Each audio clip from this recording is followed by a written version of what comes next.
প্রথম খেলা আজকে রাতে আফিফ হোসেন ধ্রুব ওর অনেক বড় একটা 6 মারছে।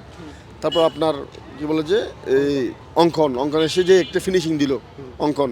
তারপর আজকে হাসান মাহমুদ যে দুইটা উইকেট তুলে নিল দারুণ দারুণ বোলিং করার পরে। বাংলাদেশ টি-20তে ভালো করার জন্য আফিফ হোসেন ধ্রুব, মাহিদুল ইসলাম অঙ্কন, হাসান মাহমুদ এরা আসলে কতটা গুরুত্বপূর্ণ, স্পেশালি যদি ফিনিশিং এর কথা বলি অঙ্কনকে কেমন গুরুত্বপূর্ণ?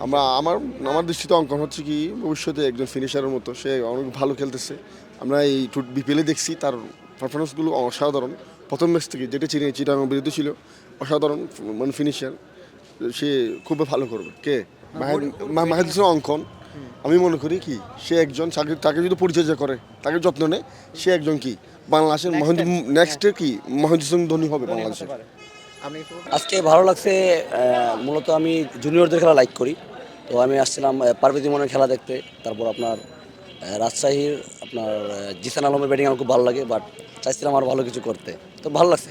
আপনি কি খেলাও ভালো লাগে, অঙ্কনের খেলা আমার বরাবরই ভালো লাগে। ও যখন আগে কুমিল্লাতে ছিল, ওর লাস্ট ফিনিশিংটা খুব ভালো, 10 বলে যে একটা ভালো একটা স্ট্রাইক রেটে ব্যাটিং করা দলের জন্য ভালো, এটা খুব ভালো লাগে। হ্যাঁ, তামিম ইকবাল আমার বেস্ট ফেভারিট প্লেয়ার। কিন্তু আপনি না, এটা খারাপ বলতে, ওর বাড়িতে আসলে চিটাগাংতে, ঠিক আছে, তামিম ইকবাল বাড়ি কিন্তু চিটাগাংয়ে, তো জুনিয়রদের জন্যই মূলত করা আপনার চিটাগাং কিংস। আর এমনিতে আমার ফেভারিট প্লেয়ার মুশফিকুর রহিম, মাহমুদুল্লাহ রিয়াদ, তামিম ইকবাল, সাকিব আল হাসান, ওরা আমার ফেভারিট, মানে যারা পঞ্চমাটো বাংলা যাদেরকে বলি তাদেরকে ভালো লাগে। হ্যাঁ, আলহামদুলিল্লাহ অনেক ভালো, অনেক সুন্দর উপভোগ করছি। মানে পাওয়ার প্লেতে আমরা মনে করছি এক ফিল্ড ছেড়ে চলে আসবো, প্রথমে নিশ্চিত দেখতেছি না, পাওয়ার প্লেতে অনেক ভালো রান করতেছে, দেখতেছি ভালো একটা টার্গেট দিছে, তো পরবর্তীতে দেখছি একটা ভালো একটা টার্গেটের মধ্যে পৌঁছাইছে। আলহামদুলিল্লাহ সব কিছু ওকে। আমি মনে করছি কি অঙ্কনের জায়গায় নওয়াজকে নামাবে, যেহেতু নওয়াজ খুবই ভালো ফর্মে ছিল, কিন্তু হঠাৎ যখন অঙ্ককে নামাইছে দেখতেছি না ও ভালোই ব্যাটিং করতেছে, স্ট্রোক অনেক ভালো, যেমন কি তাসকিনকে যে মানে 6টা মারছে অসাধারণ দেখতে। তো আলহামদুলিল্লাহ মনে হয় না ওকে যদি সুযোগ দেওয়া হয় ভালো করতে পারে, আশাবাদী এরকম। ফরচুন বরিশাল খেলা কেমন দেখলেন? আলহামদুলিল্লাহ অনেক ভালো দেখছি, আমরা জিতছি।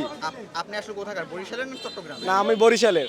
বরিশালে খেলা দেখতে আসছেন? অবশ্যই। আমি এই জায়গা থাকি চিটাগং, তারপর ওই জায়গা দিয়ে আমি বরিশাল সাপোর্টার হিসেবে খেলা দেখতে আসছি।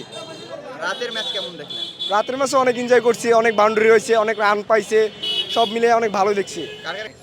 এটা এটা তো গার্লফ্রেন্ড রেয়ার দিছে, তারপর বলছি যে ঠিক আছে।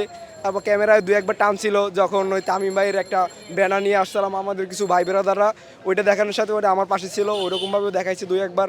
গার্লফ্রেন্ড কি খুশি হয়েছে নাকি? গার্লফ্রেন্ডে তো খুশি হয়েছে, ফোন দিছিলাম কিন্তু পাই যে নেটওয়ার্কের সমস্যার জন্য পাই নাই। আসলে হয়তো আমার মনে হয় চট্টগ্রামের মিডল অর্ডারের দিক দিয়ে ওদের অনেক দুর্বলতা, কারণ ওরা লাস্টের দিক দিয়ে যে বিষয়টা দেখা যায় যে মানে অনেক রান করার পরে চেস করার ক্ষেত্রে মিডল অর্ডারের অনেক ঘাটতি আমার দেখা আছে বলে মনে হচ্ছে।